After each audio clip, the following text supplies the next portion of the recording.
Hi friends అందరికీ నేను మీ ధన welcome back to our channel ధన cooking and vlogs.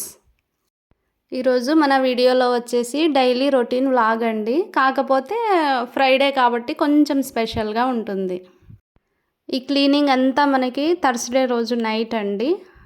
Friday morning అంతా కుదరదు కదా, నైట్ పడుకునే ముందర మొత్తం ఇలా క్లీన్ చేసుకొని అయితే పడుకుంటా అనమాట. మార్నింగ్ అంతా ఫ్రెష్గా ఉంటుంది. ఇంకా పొద్దున అన్నీ చేసుకోవాలంటే అవ్వదు కదా, పిల్లలకి లంచ్ బాక్స్ టిఫిన్స్ అన్నీ హడావుడి అవుతుంది అనేసి బిఫోర్ డే నైటే కొంచెం అంతా క్లీన్ చేసుకొని పెట్టుకుంటా అనమాట.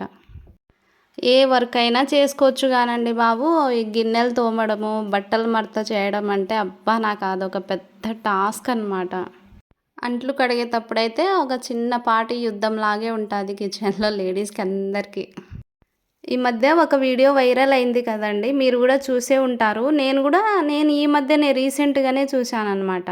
ఒక బుడ్డోడిని ఒక అతను అడుగుతాడు కదండి, మీ అమ్మాయి ఏం చేస్తుంది రా అంటే, మా అమ్మాయి ఏం చేయదు ఖాళీగానే ఉంటుంది అంటాడు. మరి నీకు అన్నం ఎవరు తినిపిస్తారు అంటే అమ్మ. మరి నీకు బట్టలు ఎవరు వేస్తారు అంటే అమ్మ. స్కూల్కి ఎవరు రెడీ చేస్తారు అంటే అమ్మ. ఇంట్లో పనులన్నీ ఎవరు చేస్తారు అంటే అమ్మ అంటాడు. మరి లాస్ట్కేమో అమ్మ ఏం చేస్తుంది అంటే అమ్మ ఏం చేయదు ఖాళీగానే ఉంటుంది అంటాడనమాట. బుడ్డోడు మాత్రం సూపర్ కదండి. ఆ వీడియో ఎంతమంది చూశారు, ఎవరెవరు చూశారో నాకు కింద కామెంట్స్లో చెప్పండి.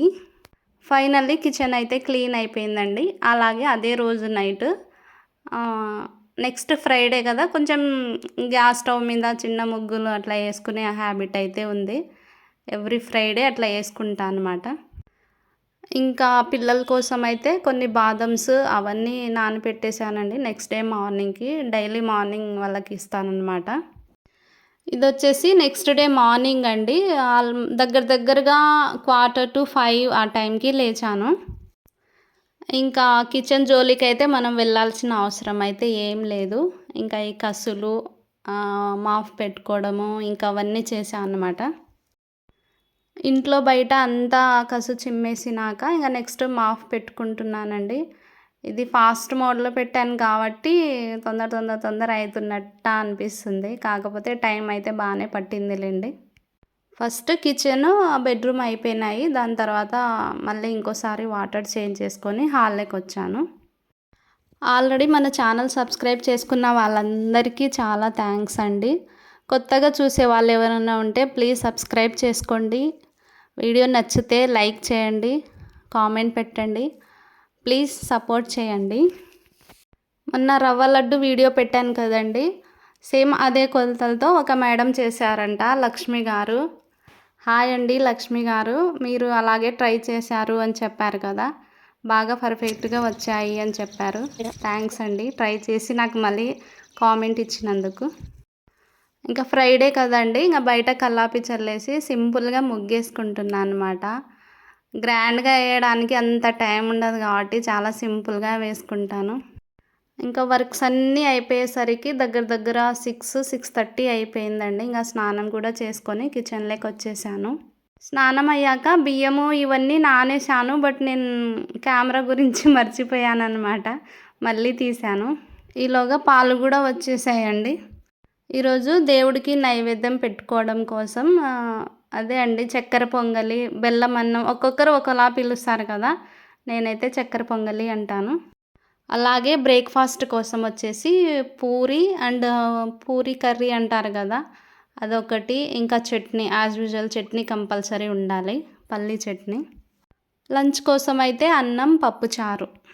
ఇక్కడ వచ్చేసి ఫస్ట్ పాలు పెట్టేశానండి. పాలు వేడవుతూ ఉంటాయి కదా, ఇంకా ప్రసాదం కోసం కూడా ఆల్రెడీ బియ్యం అవన్నీ నానపెట్టి ఉంచాను కదా, ఇంకా అది కూడా పెట్టేశాను గ్యాస్ మీద. పాలు కాగిన తర్వాత నెక్స్ట్ పప్పుచారు కోసం అయితే పెట్టుకుంటున్నాను. ఇక్కడ వచ్చేసి మైసూర్ దాల్ అండి, అది మామూలు కందిపప్పు కాకుండా మైసూర్ దాల్ ఉంటుంది కదా, దాంతో కూడా పప్పుచారు చాలా బాగుంటుంది, ఒక్కసారి ట్రై చేయండి.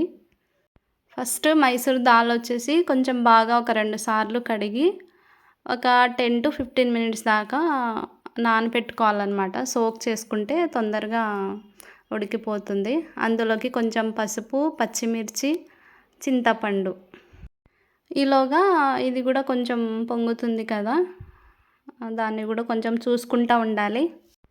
ప్రసాదం కోసం బియ్యము, మూంగ్ దాల్ ఉంటుంది కదండి, అదే పెసరపప్పు, అవి 2 నానేసాననమాట. పూరీ కర్రీలోకి నేను ఒక ఆలు తీసుకున్నాను. డైరెక్ట్‌గా ఇంక సపరేట్‌గా దానికోసం కాకుండా పప్పుచారు ఉడికించే దాంట్లోనే అది చిన్నగా స్లైస్‌గా కట్ చేసి పీసెస్ కింద బాక్స్‌లో పెట్టి అందులోనే పెట్టేశానండి. ఇంక పప్పుతో పాటు అది కూడా ఉడికిపోతుంది. మనకి గ్యాస్ వేస్ట్ అవ్వదు, అలాగే టైం కూడా సేవ్ అనమాట. మైసూర్ దాల్‌తో మీరు ఈసారి ఒకవేళ పప్పుచారు చేయాలి అనుకుంటే ఎక్కువ విజిల్ అయితే అవసరం లేదండి. ఒక 2 విజిల్‌కే అది బాగా మెత్తగా ఉడికిపోతుంది. మనకి ఇక్కడ పాయసం కూడా ఆల్మోస్ట్ అయిపోవస్తుందండి. దగ్గర పడింది కదా, బాగా ఉడికింది అన్నం కూడా. ఈలోగా బెల్లం పొడి చేసుకొని ఒక చిన్న టీ గ్లాస్‌తో వాటర్ ఏసి బెల్లం కరిగించుకున్నానండి. అందులో ఏమన్నా ఇసుక గానీ సంథింగ్ ఏమన్నా ఉంటే మనకి ఆ ఫిల్టర్ చేసినప్పుడు బయటికొచ్చేస్తాయన్నమాట. అందులో వేసి కలిపేసుకున్నాను. నెక్స్ట్ వచ్చేసి ఒక చిన్న బాండీలో నెయ్యి, జీడిపప్పు, నేను ఎండు కొబ్బెర ఇవి 2 వేశానండి. నెయ్యిలో ఫ్రై చేసుకొని దానికి పోపు పెట్టేసుకున్నాను అనమాట. మంచిగా మిక్స్ చేసేసి ఇంకా దేవుడికి ప్రసాదం కొంచెం పక్కన తీసి పెట్టేశాను.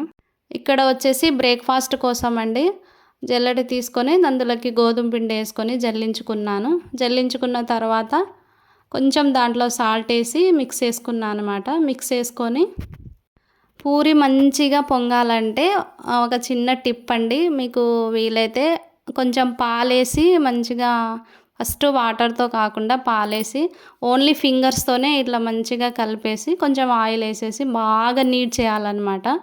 అలాగని టూ సాఫ్ట్ కాకుండా కొంచెం మనం చపాతీ కంటే కొంచెం గట్టిగా కలుపుకోవాలి పూరి కోసం.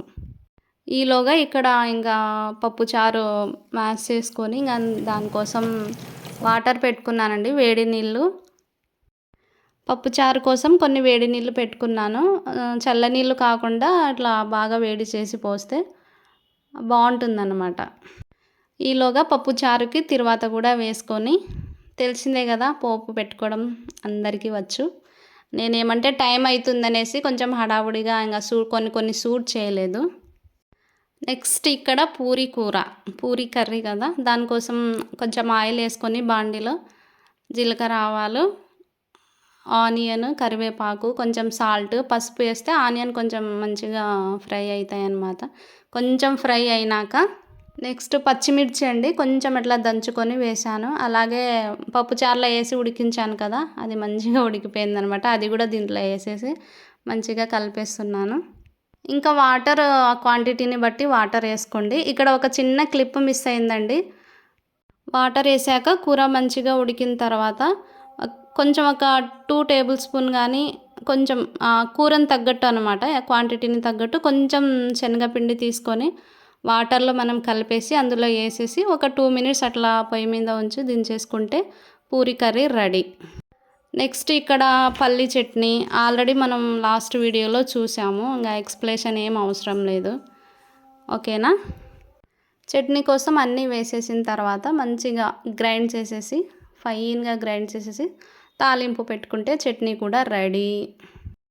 నెక్స్ట్ పూరీ ప్రాసెస్ చూసేయండి.